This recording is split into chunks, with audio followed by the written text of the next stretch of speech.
We were there. We were there for a month, and every day it was just countless stories of Palestinians being executed for this reason or that. Like some farmer was shot in the back because he didn't turn around quickly enough at an Israeli soldier saying, giving him a demand. We go to the guy's funeral later, and everyone is, traumatized. It was this horrifying thing. As we're leaving, the Israeli soldiers set up this huge blockade around the house and rerouted everyone to drive like an hour, which was really just which would take you 5 minutes in a car, just to inconvenience everyone. And on top of that, they were tear gassing the cars, shooting rubber bullets at just the funeral goers that had visited this house to pay respects to the living relatives of the man who was shot and killed. So this is just every day in the West Bank, there's this going on. We were at the Kalandia checkpoint going from Ramallah into Israeli territory. And this man was walking with his hands raised. He obviously couldn't read the Hebrew sign saying, don't pass this certain area. And they just unleashed a barrage of bullets all around him. They could have hit anyone in cars. They could have hit him. I mean, it's a miracle that he wasn't shot and killed. And as we go through the checkpoint, the soldiers told me, be safe out there. Be safe out there. And it's just like, dude, you guys are the ones making it completely unsafe. Like, you are crazy. Like, what is going on? And there's a million stories like that, Rania. I saw ambulances being stopped and checked. We know, Hebron is just this nightmare where Palestinians are literally living in caged areas, and Israelis just go and create this ghost town out of this bustling hub that used to exist. It's just endless. And I'm so terrified about where it's going to go under the cover of the war in Gaza. And it's so crazy. Even just like walking around, I'm wearing like pro-Palestine shirts and sweatshirts and stuff. And some little girl came up to me at the playground the other day. She's like, did you know that Israel and Palestine are at war with each other? And it's just like, the fact that it's a little girl. So you can't like yell at her. But it's just crazy that like everyone just thinks that Palestine and Israel, you just look at every mainstream media article. It's like the Palestine-Israel conflict, the Palestine-Israel war. It's like, they're literally just bombing a caged area. It is sick and depraved. It's unprecedented. It's crazy. And cutting off electricity and water for 2 million people. I mean, how is that a war? How is that anything other than genocide? As a Jewish person living in Australia, I have one thing to say. Free Palestine! Those Israeli fascist war criminals who are currently enacting a genocide on the Palestinian people do not represent me in any way, shape or form as a Jewish person. I'm heartbroken to see those images, to see bombings of hospitals and schools, children looking for their parents in the rubble. It's just terrible stuff. This has nothing to do with self-defense. It has everything to do with ethnic cleansing and genocide. It cannot be defended in any way, shape or form what is currently going on. I support the right of Jewish people in the Middle East, of course, to exist and prosper, but it cannot be at the expense of the Palestinian people, as it has been for the last 75 years.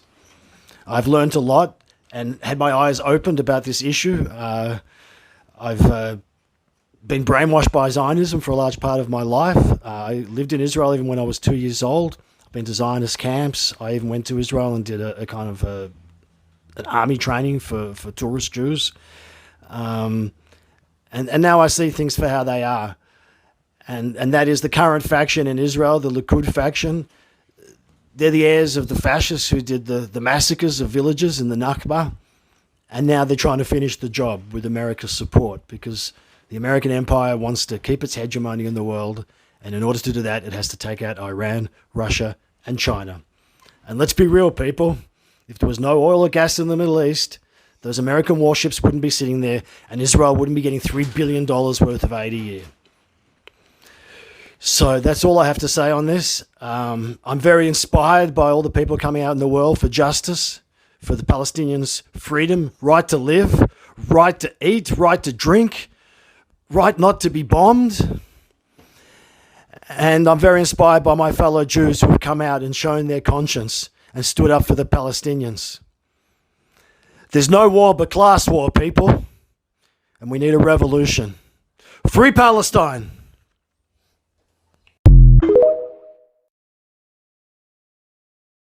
I'm done, man. You know, I've had enough. I've had enough of Israel killing 15,000 Palestinians and calling that self-defense. I've had enough of the media calling Israeli hostages hostages, but Palestinian hostages prisoners. You're upset about 200 Israeli hostages, but oh, you didn't know there are 10,000 Palestinian hostages? Please, enough.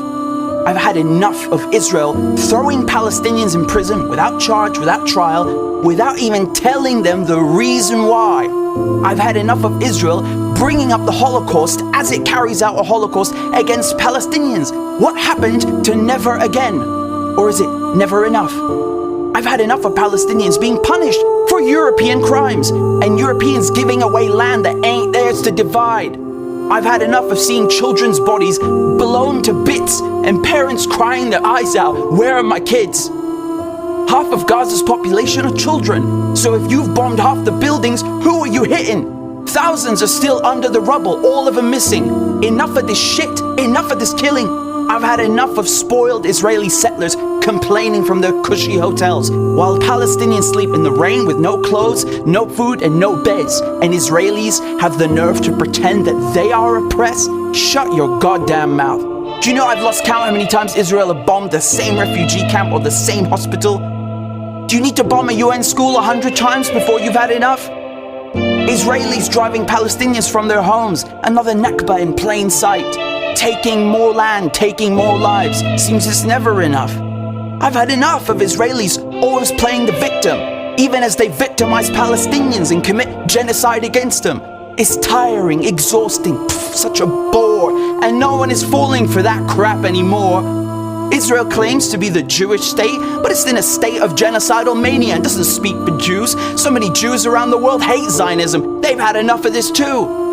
I've had enough of Israel claiming that Arabs hate Jews. This ain't about religion, they're lying to you. It's about Europeans stealing Palestinian homes. And if Israelis were Buddhists, Arabs would fight them too. I've had enough of talk show hosts acting like Middle East experts.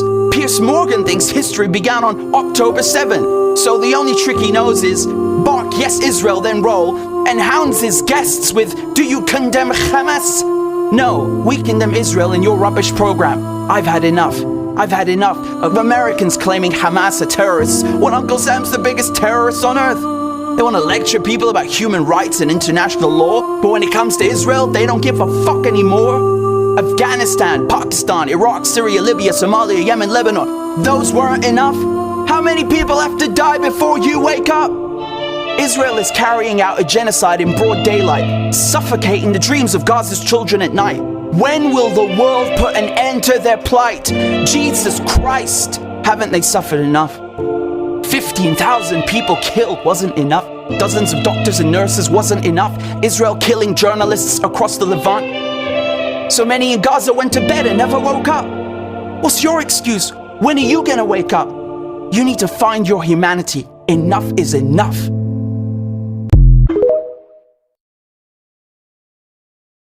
You have a new unit in town. They just finished training, the first time they're deployed. You don't want the first arrest operation they carry out to be the real thing. So you send them on a mock arrest before. You choose the most peaceful, quiet Palestinian village in the area where you served, open an aerial photo of the village, choose a random house in the village, pick up the phone, call the Secret Service, make sure that the guy living in the house you've chosen randomly is innocent, and that by operating on him, you are not interfering in intelligence gathering operations that the Secret Service has in the area. Once you get the go, meaning he's innocent and you're not interfering in Secret Service business in the area, you come in the middle of the night, you surround the house, grab the guy, handcuffed, blindfolded, as if it's a real arrest, put him in a Jeep. After 5 minutes, 10 minutes, 20 minutes, someone goes on the radio, says, end of exercise, stop the Jeep, release the guy, go back to the base and go to sleep. So you're probably wondering why the hell to do it. Actually, soldiers who get these orders usually also wonder why the hell we're doing it. We know the guy is innocent, so why we're doing it? And they ask their commanders, and you know what many soldiers heard back? Mainly two reasons. One is training. as close training can be to reality, better. So if you can do it on a real Palestinian village, on a real Palestinian house, on a real Palestinian man, better. But the second reason is even more interesting. Think of it. A mock arrest is just another advanced way of making your presence felt. You go in the middle of the night to the village, surround the house, some noise, some movement, lights, shouting, military movement in the village, people wake up, they know you're here. They see you arresting a person that they know he's innocent. They're not stupid. Yeah, people in the village usually know. So they start to ask questions. Why the hell are you arresting him? He's innocent.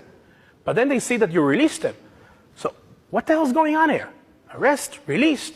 Is he a collaborator? Yes, no. And they don't find the answers, so they're even more scared. When you know what's waiting behind a corner, you can calculate.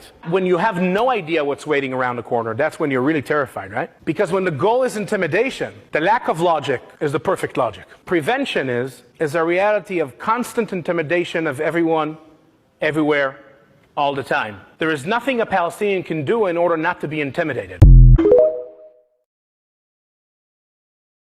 Western civilization is based on the white man's culture, and the white man's culture comes from Europe. For 1,000 years before the Roman Empire ever existed, and it still exists today in Europe, was a whole system of government, religion, law, etc. was already established before Rome ever came about. It was called the Druid system. Druids, well, they were the lawyers, the attorneys, they were the judges, the religious leaders, they were everything. The doctors, the medical, everything was Druid in Europe. One of the most important symbols in the Druid religion was a magic wand, like the conductor of an orchestra. He waves his magic wand and you had better dance to the tune because he's the boss. So the magic wand, like Merlin the magician, magic wands were always made out of the wood of a holly tree. It's made out of Hollywood.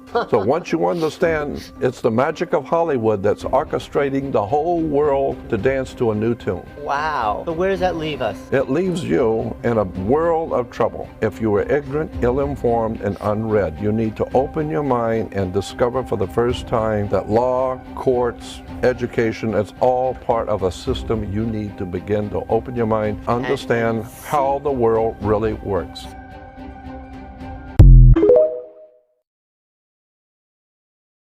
تو في كل حاكم عربي، تو في كل رئيس عربي، تو في كل ملك عربي، تو في كل إنسان مسلم يقول أنا عربي ومسلم ومتشارك مع الصهيون. تو فيكم، تو فيكم. طيحتوا بخشومكم وطيحتوا بنفوسكم وطيحتوا بكرامتكم، طيحتوا بكرامتكم قدام الصهيون يا كلاب. بعتوا فلسطين.